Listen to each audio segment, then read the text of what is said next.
Hello, single Filipinas. This is for you, and this video explores right and wrong. What's the right way of doing things? What's the wrong way of doing things? Now, we have tradition, right? And traditions were once formed at a time when the tradition was useful. For example, having male leaders was useful when there were small warring tribes and men have bigger bodies than women. So when the survival of the women depends on the strongest men to risk their lives to go into battle, then you want strong men to be in charge, right? But today we do not governed by physical strength. Today, women in many ways are more competent as leaders because of their relational skills and their concern for the family, putting children, putting health first. Right? So once upon a time, it was good to have strong male leaders. Right? Because if you had a 6-foot-tall, 200-pound muscle man leading your tribe into physical combat, your tribe would be more successful. Right? So times have changed. And what happens, the problem with culture, with tradition, is the tradition takes a long time to catch up to the new reality. And so what I want to give you is a way to scientifically think about right and wrong. So the right path is to hit the target, right? And the target is sustainable well-being. Now, drugs, for example, you can take cocaine or opium and you get well-being for a short time. For a few hours, you feel amazing and then you feel worse. That's why it's not just well-being, it's sustainable well-being. So the right path leads to sustainable well-being. But there are many paths and many ways to have sustainable well-being. The right path for you is the most efficient path that creates sustainable well-being. In other words, if you have two roads, let's say that this here is sustainable well-being, right? This is your goal. And you have two roads to sustainable well-being. One road, you're starting out right here, right? So here you are.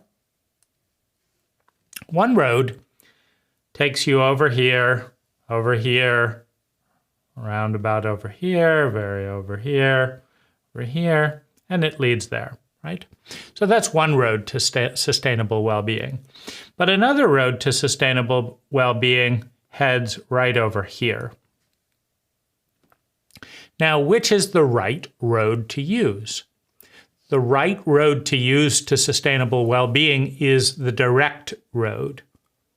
The fastest road, the efficient road, the well-done road, right? Let's just say that this road has a river flowing through it, and so you have to only cross in the summer, right? In the rainy season, you can't even drive across it. It's the wrong road to use. It's not fully paved, but this road over here, it's nicely paved. The bridge is built and completed. So right is relative to your options, right? So anytime you're pursuing well-being, you have choices. You could become an OFW. You could become a carpenter. You could study in school more and then get a job for perhaps higher pay. There's different paths. Now, the right path is the path that leads to sustainable well-being, not short well-being and long-term suffering. Like debt. If you go into debt, you feel good for a day, but then you start suffering, right? have to pay back the debt over a long period.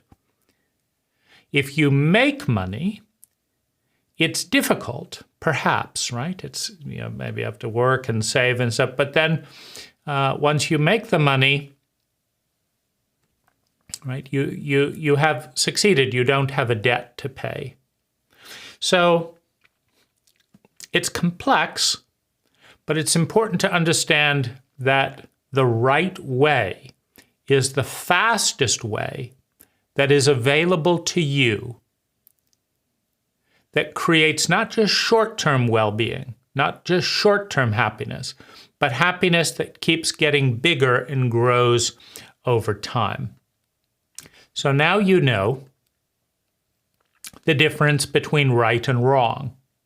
So if your choice is between going to prison and becoming an OFW, the right way is becoming an OFW.